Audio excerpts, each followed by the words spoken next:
하나님의 말씀 보겠습니다. 로마서 7장 21절로 25절 말씀입니다.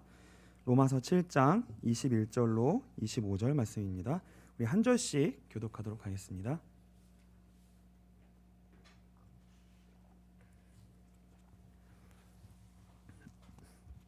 로마서 7장 21절부터 25절 우리 한 절씩 교독하도록 하겠습니다. 제가 먼저 읽겠습니다. 그러므로 내가 한 법을 깨달았노니 곧 선을 행하기 원하는 나에게 악이 함께 있는 것이로다. 내 속사함으로 하나님의 법을 즐거워하되 내 지체 속에서 한 다른 법이 내 마음의 법과 싸워 내 지체 속에 있는 죄의 법으로 나를 사로잡는 것을 보는도다. 오호라 나는 곤고한 사람이로다. 이 사망의 몸에서 누가 나를 건져내랴. 같이 읽겠습니다. 우리 주 예수 그리스도로 말미암아 하나님께 감사하리로다. 그런즉 내 자신이 마음으로는 하나님의 법을 육신으로는 죄의 법을 섬기노라. 아멘. 수요일 날 우리 갈라디아서 강해 목사님께서 해주시는데 목사님께서 허리가 조금 안 좋으셔서 지금 찬이를 돌보다가 살짝 허리가 안 좋아서 오늘 제가 급조로 설교를 하게 됐습니다. 그래서 오늘 훌륭해지는 중입니다 라는 제목으로 오늘 말씀을 나눌 건데요. 우리 옆에 분들과 또 집에 온라인으로 계신 분들 옆에 뭐 같이 들으시는 분이 있다면 인사했으면 좋겠고요. 같이 옆에 분들을 보고 인사했으면 좋겠습니다. 훌륭해지는 중이십니다. 네. 네, 이 시간 온라인으로 같이 예배드리는 모든 성도님들께도 하나님께서 주시는 귀한 은혜가 동일하게 현장에서와 동일하게 있게 되시기를 주님의 이름으로 축복합니다. 이 갈라디아서를 우리가 좀 그동안 목사님을 통해서 배웠는데요. 오늘은 그런 배운 것들과 좀 연장해서 간단하게 여러분이 지금까지 좀 배워오셨던 그런 것들을 간단하게 정리하는 좀 시간을 갖도록 하겠습니다. 그래서 우리가 예수를 믿는다고 할 때 예수를 믿음으로 구원을 받는다라고 우리가 얘기를 합니다. 근데 이 구원에 대해서 이 구원이 어떤 것인지 우리가 가장 중요한 핵심 내용인데 이것을 우리가 잘 혼동하고 제대로 정리하지 못하는 경우가 있거든요. 그렇게 되면 우리의 신앙생활이 좀 헷갈릴 경우가 많아요. 헷갈리고 불필요한 어려움을 겪을 수가 있습니다. 그래서 이 구원에 대해서 우리가 다시 한번 간단하게 좀 기초를 정리하는 시간이 되었으면 좋겠습니다. 이 구원이라는 것을 생각할 때요, 우리는 항상 구원을 이중적인 의미로 생각하셔야 돼요. 성경이 말하는 구원은 두 가지의 의미가 포함되어져 있습니다. 그래서 이 두 개를 항상 잘 구분해야 되고요. 언제는 이 구원을 말하는구나. 또 언제는 지금 목사님이 이 구원에 대하여 얘기하고 있구나. 그래서 여러분들이 그걸 잘 이해하고 잘 적용을 해야 돼요. 근데 이걸 구분을 못하면 거꾸로 적용을 할 수도 있고 잘못 이해할 수도 있습니다. 그래서 이거를 좀 오늘 정리하도록 하겠습니다. 첫 번째 구원은 무엇을 생각하셔야 되냐면요. 첫 번째는 새롭게 생명이 잉태되는 구원을 생각하셔야 돼요. 이 구원이라는 것의 의미는 새 생명을 잉태하는 거예요. 새 생명으로 태어나는 걸 의미하고요. 새 생명으로 우리가 다시 새 사람으로 거듭나는 것을 의미하는 것이 있습니다. 그래서 이게 가장 우리가 생각할 때 성경에서 가장 기본적인 의미로 사용되는 구원의 의미예요. 그래서 그 첫 번째 구원이고요. 두 번째 성경에서는 또 구원이라는 단어를 쓸 때 다른 측면을 구원으로 얘기합니다. 그게 뭐냐면 아이가 태어나기만 하나요? 태어나고 난 이후에 어떻게 되죠? 어떻게 되죠? 노전사님? 아이가 자라야죠. 그렇죠? 자라고 성장하는 차원이 있습니다. 그것을 보고 성경은 또 구원이라고 얘기해요. 그러니까 태로 태어나는 측면과 자라나는 측면, 이 두 가지의 구원이 있다는 거예요. 그래서 이 두 가지를 우리가 좀 잘 정리가 되셨으면 좋겠고요. 이게 뿌리를 잘 내셨으면 좋겠어요. 오늘 첫 번째 구원에 대해서 한번 간단하게 살펴보겠습니다. 첫 번째 구원은 뭐라고 쉽게 말씀드렸냐면 새로 태어난다. 성경에 조금 어려운 단어로는 거듭난다. 어렵죠? 다시 태어난다. 두 번 태어난다. 이런 의미죠. 거듭나니까. 다시 태어난다라는 것입니다. 그래서 이거는 뭐에 대한 내용이냐면 우리의 신분에 관한 내용이에요. 우리의 신분에 관한 내용이고 이것은 법적인 의미를 가지고 있습니다. 법적인 의미. 그래서 전문적인 용어로 사용해서 죄송하지만 칭의 구원이라고 표현이 되어져요. 의롭다, 칭함을 받았다. 의로운 신분이 되었다. 그래서 이것은 법적인 용어이고요. 신분적인 용어입니다. 근데 이 구원은요. 사람에게 속한 게 아니에요. 이 구원은 전적으로 하나님께로부터만 말미암는 은혜입니다. 생명이 태어나는 건요, 아이 측면에서 할 수 있는 일이 아니에요. 아이는 그냥 태어나 보니까 자기가 태어난 거예요. 자기로부터 말미암은 게 아니라는 거죠. 그러니까 이 구원, 첫 번째 이 구원의 의미는 다시 태어나고 새 생명을 얻는 이 영역은 철저히 하나님께 속한 것이고 하나님의 은혜로 말미암은 것이고요. 우리 편에서는 불가능한 거예요. 새로 태어난다. 생명을 창조하시는 것은 하나님께 속한 영역인 거죠. 그래서 이 첫 번째 구원은 어떤 특징이 있냐면, 다시 태어나는 이 새 생명을 얻는 구원은 태어나기 전과 태어나기 후에 명확한 구분이 있습니다. 이거는요, 중간이 없어요. 새로 태어났든가 못 태어났든가, 이게 명확한 차이가 있습니다. 여기에서는요. 그래서 요한복음 9장 24절부터 25절 한번 보겠습니다. 이 요한복음 9장에 누가 나오냐면 나면서부터 맹인된 사람이 나와요. 이 나면서부터 맹인된 사람은 우리가 아까 실로암 찬양을 불렀는데, 예수님을 만난 후에 실로암에 가서 예수님이 진흙을 눈에 바르게 하시고 실로암에 가서 씻으라 하니까 눈이 밝아지는, 태어나면서부터 맹인된 사람이 눈이 밝아지는 일이 일어납니다. 그 사람이 눈을 뜨고 나서 사람들이 못 믿는 거예요. 너 진짜 못 떴던 거 맞아? 눈? 다시 뜬 거 맞아? 너 어떻게 이런 일이 벌어졌어? 2번이나 불러서 물어본 거예요. 근데 이게 그 사람이 이제 대답을 하는 겁니다. 9장 24절 제가 읽겠습니다. 이에 그들이 맹인되었던 사람을 두 번째 불러 이르되 너는 하나님께 영광을 돌리라. 우리는 이 사람이 죄인인 줄 아노라. 25절입니다. 대답하되 그가 죄인인지 내가 알지 못하나 한 가지 아는 것은 내가 맹인으로 있다가 지금 보는 그것이니이다.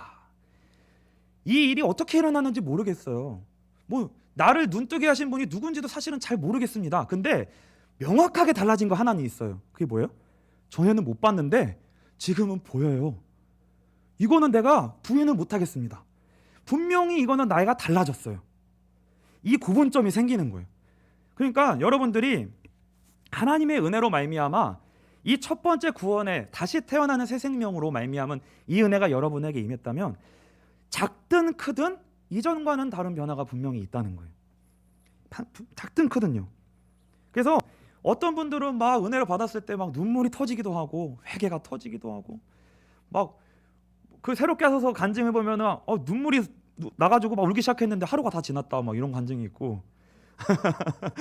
사람마다 다 달라요. 근데 그 체험의 정도나 많이 했냐, 그게 눈물이 조금 나왔냐, 눈물이 안 나왔냐, 그게 중요한 게 아니라 여러분에게 이전과는 다른 변화가 조금이라도 있냐 말이에요. 그래서 다른 사람과 비교할 필요도 없어요.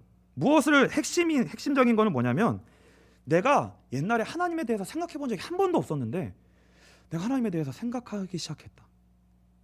내가 이전에 하나님에 대한 마음이 전혀 없었는데 내 마음 태도가 하나님을 향한 마음이 뭔가 생겼다. 이게 가장 중요한 핵심입니다. 하나님에 대한 태도, 마음의 방향성에 대한 변화가 우리 안에 생겼다는 거예요. 내가 무슨 울었냐, 눈물이 났냐 안 났냐는 그거는 다른 문제이고, 가장 중요한 건 그 변화가 있냐는 거예요. 저와 여러분에게.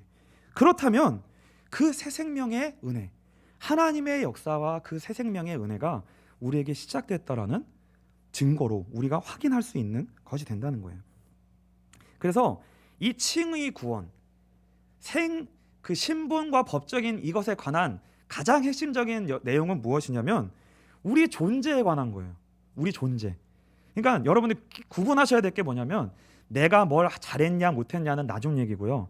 내가 어떠한 사람이 됐고 내가 어떠한 존재가 됐느냐, 이게 먼저라는 거예요.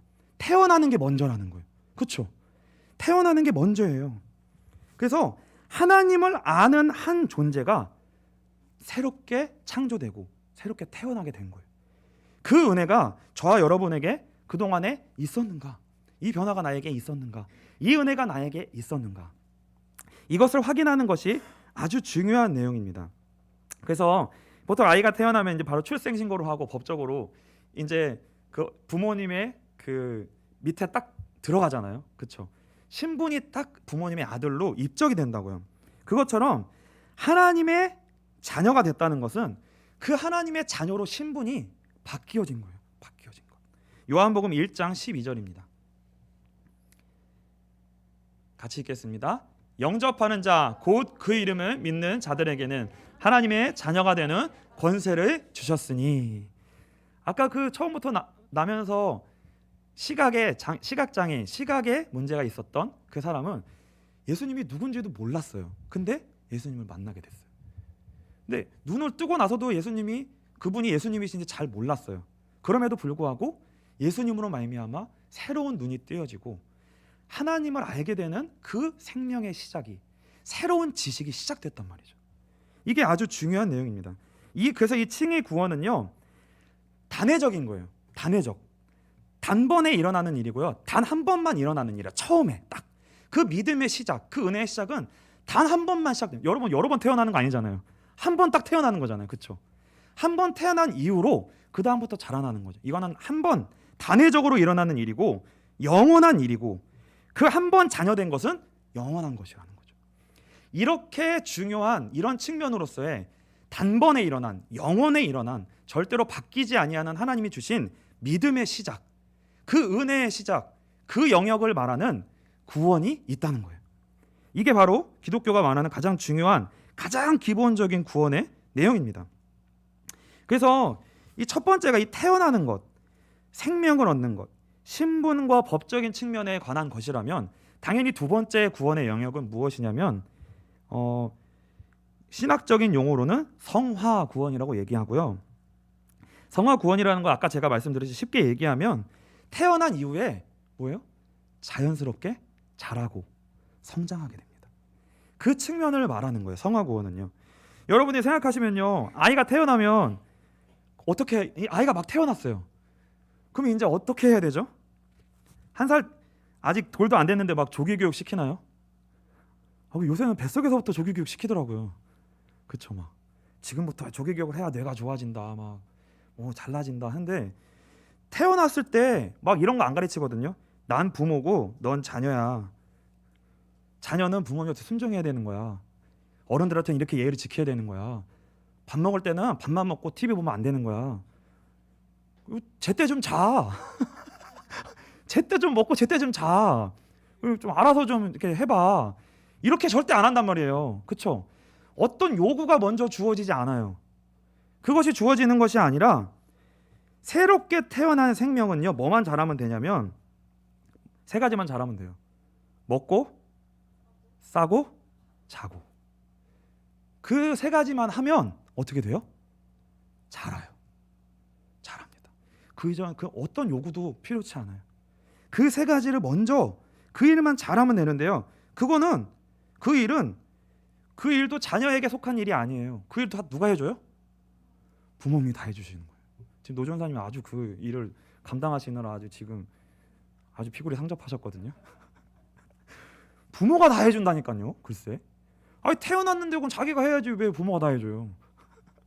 그게 새 생명을 막 태어난 자의, 아이의 과정이라는 거죠. 일정한 수준의, 일정한 성장기에 이르기까지 부모님의 온전한 사랑과 보살핌과 돌봄으로 인해 아이가 성장하는 과정이 필요합니다. 베드로전서 2장 2절로 3절입니다. 같이 읽겠습니다. 갓난아기들 같이 순전하고 신령한 젖을 사모하라. 이는 그로 말미암아 너희로 구원에 이르도록 자라게 하려 함이라. 너희가 주의 인자하심을 맛보았으면 그리하라. 그래서 무엇을 해야 되냐면, 제일 먼저 교회는 하나님의 은혜로 이 새 생명이 잉태되어지는 그 은혜가 우리 가운데 임하도록 우리는 계속 하나님을 바라보고 의지하고 하나님께 매달려야 됩니다. 왜요? 전적인 하나님의 은혜로만 말미암는 거기 때문에. 우리가 복음을 전하고 권면하기도 하지만, 그걸 할 때 내가 해서 된다는 게 아니라 우리로서는 할 수 없기 때문에 하나님이 하셔야만 된다는 걸 분명히 알고, 그런데 우리의 그 복음 전도함을 통해 하나님이 그 하나님의 일하심을 이루신다는 것을 분명히 알고 우리는 그 복음을 전하는 거죠. 사람들에게 권면하기도 하고요. 그래서요, 그것이 가장 중요하고요. 그 하나님의 은혜로 말미암아 새 생명이 잉태하고 새롭게 하나님을 믿게 되고 알게 되는 사람들이 태어나면은요, 그 사람들을 하나님이 무엇으로 묶어주시냐면 교회 공동체로 묶어주십니다. 가족 공동체로 묶어주세요. 그래서 교회 공동체 가운데 이 가정이 있어야, 이 품이 있어야 아이가 자라요. 아이가 자랄 수 있습니다. 그래서 어거스틴과 칼빈은 교회를 뭐라고 얘기했냐면 교회는 어머니의 품과 같다 이렇게 얘기했어요. 그러니까 우리가 교회 공동체가 없이 신앙생활을 한다? 말이 안 되는 거예요. 자랄 수가 없어요. 자랄 수가 없어요. 왜 어머니의 품이 중요하냐면 무한한 사랑을 베풀기 때문에. 어떠한 조건도 요구하지 않고 먼저 무한한 사랑으로 품어주는 큰 울타리가 된단 말이에요. 그래서 이 교회가 이 어머니의 품과 같은 것 속에서 아이에게 무조건적인 사랑과 베품과 헌신과 먹임이 필요하다는 거예요. 먹임이 필요합니다. 요새 그 금쪽 같은 내 새끼라는 그 프로그램이 있잖아요. 한 번 보면은 진짜 시간 가는 줄 모르겠어요. 일화가 그냥 뚝딱 끝나 있어요. 근데 이제 아이가 문제 있어 갖고 나왔는데 결론은 누가 문제가 있는 거라고요? 항상 부모님이 문제가 있어요. 그럼 거기에 항상 그 감동적인 내용이 있는데 나중에 아이가 직접 인터뷰를 해요. 자기 속마음을 얘기합니다. 항상 눈물이 터지는 포인트가 거기에요. 근데 이 아이들의 항상 고백이 뭐냐면 이 고백이에요. 부모님한테 가장 어떤 말 듣고 싶니? 그러면 사랑한다는 말 듣고 싶다는 거예요. 사랑한다는 말 듣고 싶다. 자녀들은 어떤 것도 원하지 않아요. 그냥 부모님이 나를 사랑한다는 것을 좀 내가 느꼈으면 좋겠어. 사랑한다는 말을 해줬으면 좋겠고 사랑한다는 게 본인에게 느껴졌으면 좋겠다는 거죠. 근데 이 아이들이 그걸 잘 못 느끼는 거예요. 희한하게 다들. 근데 이게 부모님들이 자녀를 사랑하지 않는 게 아니잖아요. 근데 뭐냐면 부모님으로서 자녀를 사랑하는 사랑의 방식이 있어요. 부모님만의 방식이 있어요. 근데 그 부모님의 방식대로 아이들을 사랑하다 보니까 아이들이 원하는 사랑의 방식에 눈높이와 맞지 않는 거예요. 그러니까 항상 자녀는 나는 이렇게 될 때 부모님이 나를 사랑한다고 느끼는데 그렇게 느껴지는 사랑으로서 내가 사랑받고 있다라는 걸 못 느끼고 부모님은 근데 너무 사랑해. 너무나 사랑해. 근데 아이는 이게 소통이 안 되는 거예요. 아이들은 부모님의 사랑이요. 사랑이라고 느껴지지 않는 아이 수준이 낮으니까 부모님의 사랑을 사랑이라고 느끼지 못하는 거예요. 그래서요. 이 신앙생활도 마찬가지입니다. 교회 공동체는요. 그 어떤 것보다 무엇이 먼저 우선되어야 되냐면 사람이 먼저 제일 중요하게 여겨져야 돼요. 여러분들이 가장 중요하다고 여김받는다고 느껴져야 된다는 거예요. 누구로 말미암아? 하나님이 우리를 그렇게 여기시는구나. 그 무엇보다 내 존재 자체를 먼저 사랑하고 귀하게 여겨주시는구나. 내가 가장 우선순위구나. 내가 뭘 했냐 안 했냐 이전에 내 존재 자체가 가장 우선순위구나. 이것을 먼저 느껴야 된다는 거예요. 한 사람의 인격적 존재가 존중받고 소중한 가치라는 것이 하나님으로 말미암아 확인이 되어져야 되는 곳이라는 거예요. 이게 아주 중요한 내용입니다. 이단이 들어오거나 교회에 이단이 들어왔거나 아니면 교회의 정체성이나 존립 자체가 흔들리는 상황이 아니라면 이게 가장 우선되어야 돼요. 근데 이게 만약 그럴 때라면 그때는 교회의 순수성과 정체성을 지켜야 되기 때문에 그때는 타협해서는 안 되는 가치가 있기 때문에 교회가 그것과 싸워야 되는 시기가 있어요. 그때는요. 근데 그런 이유가 아니고서는요. 가장 무엇이 우선되어야 되냐면 교회는 사람보다 우선되는 가치가 있어서는 안 돼요. 사람보다 우선되는 가치가 있어서는 안 됩니다. 그때에는 어떤 규칙과 규율과 예의와 윤리와 도덕, 심지어는 예배나 어떤 우리의 종교적 이런 틀이 사람보다 우선될 수도 있어요. 그렇지 않다는 거예요. 이것을 우리가요 은혜를 받고 자라갈 때 우리 자녀들이 하나님의 자녀들이 경험해야 되는 교회 공동체의 특징이에요. 마태복음 12장 10절로 14절입니다. 제가 읽겠습니다. 한쪽 손 마른 사람이 있는지라 사람들이 예수를 고발하려 하여 물어 이르되 안식일에 병 고치는 것이 옳으니까 예수께서 이르시되 너희 중에 어떤 사람이 양 한 마리가 있어 안식일에 구덩이에 빠졌으면 끌어내지 않겠느냐. 사람이 양보다 얼마나 더 귀하냐. 그러므로 안식일에 선을 행하는 것이 옳으니라 하시고 이에 그 사람에게 이르시되 손을 내밀라 하시니 그가 내밀매 다른 손과 같이 회복되어 성하더라. 바리새인들이 나가서 어떻게 하여 예수를 죽일까 의논하거늘. 예수님도 무엇을 가장 중요시 여긴 거예요? 규율과 규칙과 법과 예의보다 무엇을 더 우선시 여기신 거예요? 사람을 살리고 구원해야 되는 일이 더 우선하다는 거예요. 사람의 영혼을 회복시키고 구원하는 일보다 더 중요한 일은 없다는 거예요. 그게 교회의 가장 중요한 우선순위의 가치라는 거죠. 교회에서 우리가 이 사랑을 먼저 받아야 된다는 거예요. 우리 교회는 보이지 않는 하나님을 경험하는 자리잖아요. 하나님이 안 보이잖아요. 그런데 교회를 통해 하나님이 그 하나님의 계심과 하나님의 사랑을 경험할 수 있도록 우리에게 교회를 주셨단 말이에요. 그걸 우리가 먼저 경험해야 됩니다. 근데 이 사랑을 먼저 받아봐야 그래야 다른 사람도 그렇게 사랑할 수 있게 돼요. 이 사랑 먼저 받아봐야. 근데요, 우리가요 인간적으로도요 어렸을 때 부모님으로부터 무조건적인 인격적인 사랑을 먼저 경험하지 못하게 되면은요, 어렸을 때 그 부모님으로부터 충분한 사랑을 받지 못하고 크면은 어른이 되면 어떻게 되냐면요, 어른아이가 됩니다. 어른아이가 돼요. 몸은 다 컸어요.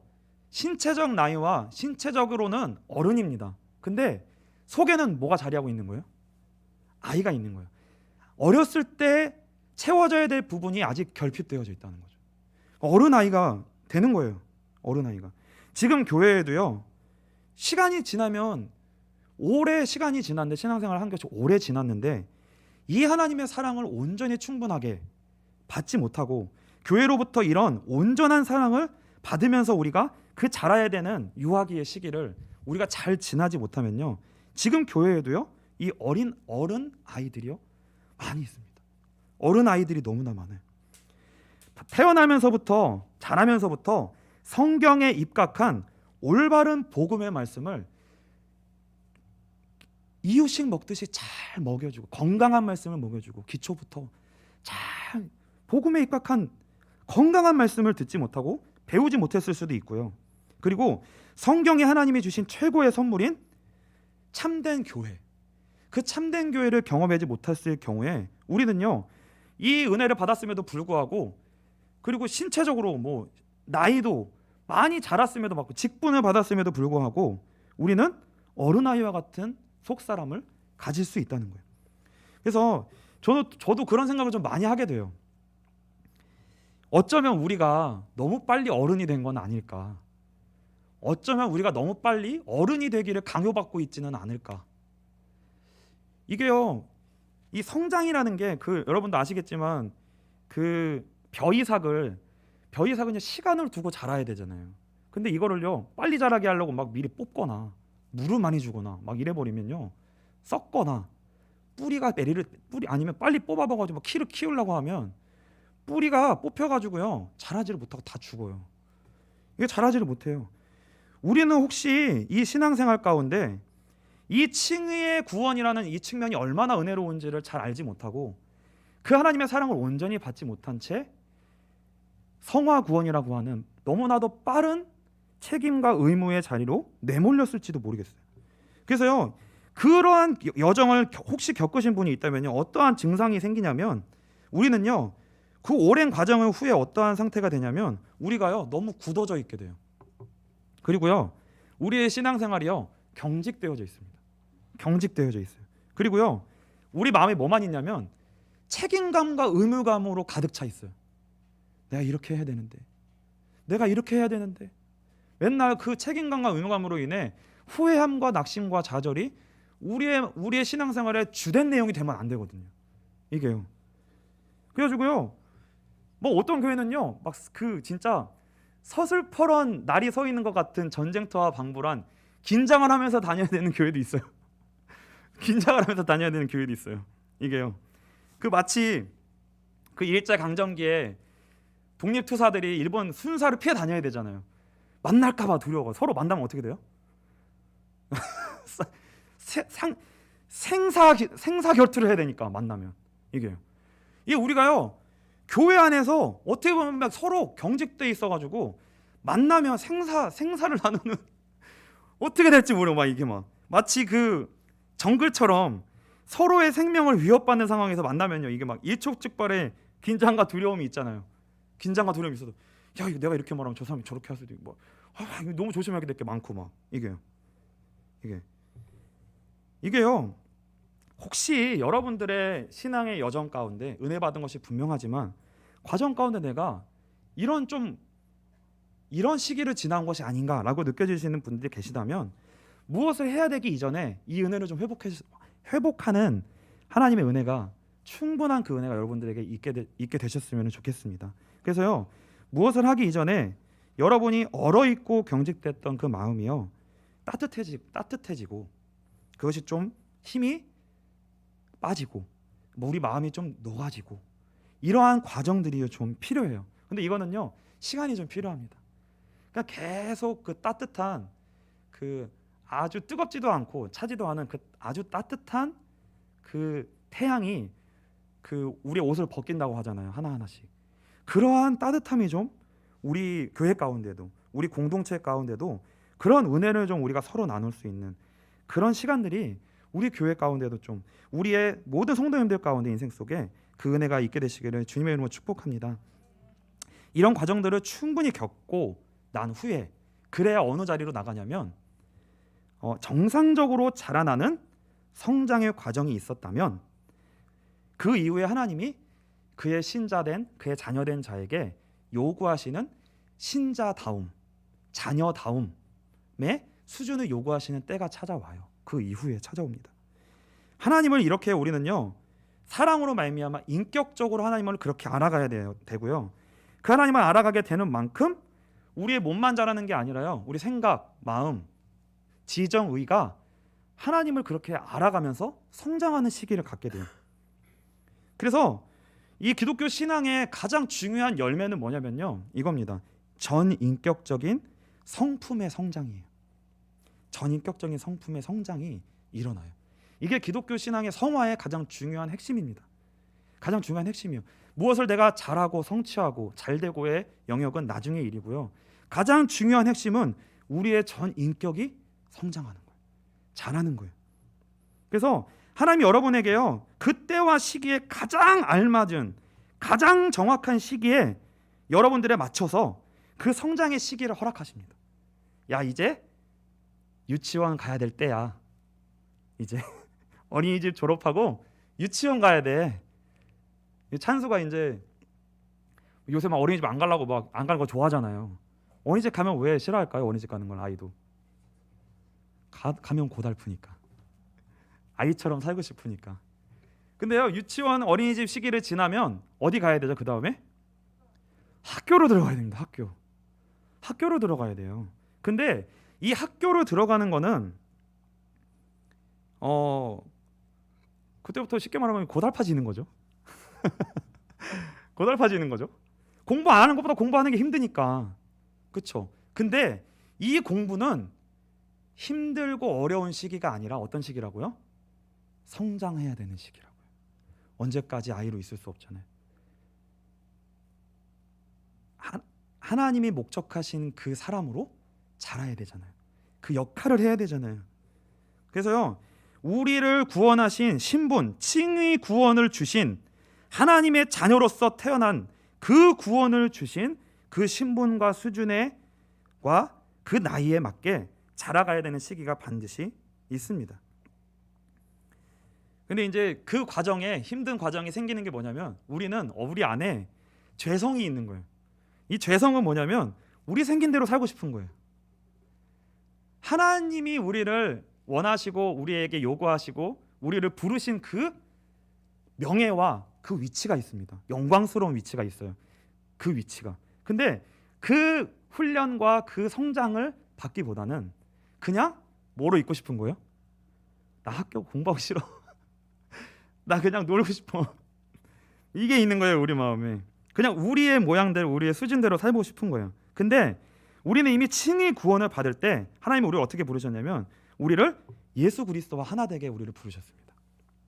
예수 그리스도와 하나 되게 부르셨어요. 그래서 예수 그리스도를 닮아가도록 하나님이 우리를 가르치시고 성장케 하시고 인도하시는 과정이 있습니다. 그래서 고달픈 거지 다른 것 때문에 고달픈 게 아니에요. 그러니까 이거는 어떤 거냐면 영광에 관한 겁니다. 우리의 성화의 과정은 우리를 하나님은 애매하게 고난을 받게 하고 힘들게 하고 그게 아니라 하나님의 자녀답게 만드시기 위한 영광의 문제예요. 영광의 문제. 정말 하나님의 자녀답게 우리가 그렇게 되어지는 영광을 하나님이 우리에게 그 영광스러운 기회를 주시는 거예요. 영광스러운 기회. 공부하는 건요. 공부를 하면 어떻게 돼요? 훌륭해지는 거예요. 성적이 잘 맞고 안 맞고를 떠나서 공부를 할 때 무슨 일이 벌어지냐면 자신의 공부하기 싫은 성품과 싸워야 돼요. 뭐 해야 돼요? 인내해야 돼요. 견뎌야 돼요. 하기 싫은 거 안 하고 와서 앉아 있어야 돼요. 그렇죠? 그럼 뭐가 되는 거예요? 공부의 결과가 되고 어떻게 되고 좋은 대학을 가고 이전에 공부하는 과정을 통해 어떻게 되냐면 훌륭해지는 거예요. 우리 옆에 분들하고 같이 인사했으면 좋겠습니다. 훌륭해지고 계시는 중이십니다. 네, 정말이에요. 훌륭해지고 계시는 중인 거예요. 그러니까 하나님이 지금 이 학교에 우리를 쉽게 말하면 우리가 이게 광야 학교라고 얘기하잖아요. 학교에 우리를 보내셔서 지금 우리를 훌륭하게 만들고 계시는 중이라고요. 그러니까 우리의 일이 결과가 어떻냐에 매이지 마시고 잘 돼야 되냐 안 돼야 되냐, 잘해야 되냐 못해야 되냐에 대해서 거기에 관심을 더 두지 마시고 어디에 중점을 더 두셔야 되냐면 우리에게 주신 이 삶을 살아내는 여정을 통해 우리의 성품이 훌륭해지고 있는 과정이라는 거예요. 견뎌야 되고 참아야 되고 믿지 않는 사람들보다 더 하나님이 우리에게 훌륭해지는 걸 요구하신다는 거예요. 그러니까 우리가 지금 고달프잖아요. 그렇죠? 그러니까 고달픈데 영광인 거예요. 그러니까 왜요? 믿지 않는 자하고는 다른 차원의 수준을 우리에게 하나님이 요구하시고 너는 그 자녀라는 거예요. 하나님의 자녀라는 거예요. 그러니까 하나님의 영광을 조금이라도 비칠 수 있도록 우리를 만들어 가시길 기도하신다는 거예요. 그럼 이 훈련을 받는다. 그럼 힘들다고 우리가 막 너무 힘들어할 게 아니라 야, 감사한 일이구나. 영광스러운 일이구나. 내 수준과 그것을 보고 난 왜 이거밖에 안 될까가 아니라 훌륭해지고 있는 중이구나. 하나님이 하시겠구나. 이게 중요한 거예요. 그래서 오늘 본문에 바울이 이렇게 고백합니다. 로마서 7장 9절로 13절입니다. 제가 읽겠습니다. 전에 율법을 깨닫지 못했을 때에는 내가 살았더니 계명이 이름에 죄는 살아나고 나는 죽었도다. 생명에 이르게 할 그 계명이 내게 대하여 도리어 사망에 이르게 하는 것이 되었도다. 죄가 기회를 타서 계명으로 말미암아 나를 속이고 그것으로 나를 죽였는지라. 이로보건대 율법은 거룩하고 계명도 거룩하고 의로우며 선하도다. 그런즉 선한 것이 내게 사망이 되었느냐? 그럴 수 없느니라. 오직 죄가 죄로 드러나기 위하여 선한 그것으로 말미암아 나를 죽게 만들었으니 이는 계명으로 말미암아 죄로 심히 죄되게 하려 함이라. 바울이 무슨 고백하는 거예요? 이제 내가 하나님의 자녀로서 이제 영광스러움에 참여하게 됐는데 그래서 곤고하게 되었구나 라고 얘기하는 거예요. 이게 절망이나 힘들다는 얘기가 아니라 이 과정 자체가 이제는 곤고한 과정일 수밖에 없게 됐다는 거예요. 이제 훌륭하게 하나님 우리를 만들어 가시게 됐으니까. 훌륭하게 만들어 가게 돼. 이 과정이 시작됐으니까. 그래서요. 우리가 이 수요일에 지금 갈라디아서를 배우고 있잖아요. 간단하게 이 핵심을 정리하면 이런 거예요. 우리에게는 예수 그리스도의 복음의 은혜가 우리에게 은혜로 주어졌다는 거예요. 그 구원을 은혜로 받았다는 거예요. 그 은혜가 우리에게 시작됐다는 거예요. 이게 너무나 중요한 내용입니다. 그래서 이제 어떠한 자리로 나아가게 되냐면 이 예수의 은혜를 담고 흘려보내는 통로로서 그 하나님께 대하여 우리가 산자가 되었다는 거예요. 하나님께 대하여 산자가 되었다. 그러니까 이제 어떻게 하라는 거예요? 우리의 그 복된 정체성을 발견하고 신자답게 자라가는 자리로 방향을 맞추어서 하나님과 함께 자라나가는 자리로 함께 올바르게 가야 된다는 거예요. 올바르게 가야 된다. 근데 그 과정에서 반드시 필요해야 되는 과정이 뭐냐? 율법주의가 그 과정을 잘못되게 만든다는 거예요. 율법주의가.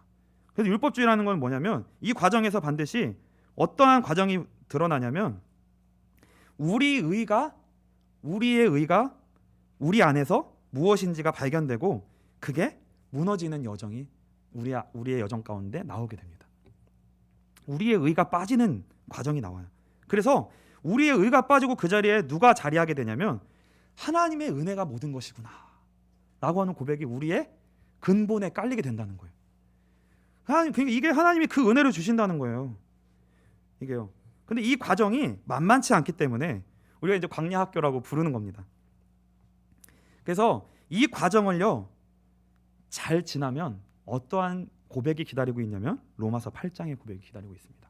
로마서 8장 1절부터 2절을 우리 다 같이 힘차게 읽겠습니다. 같이 읽겠습니다.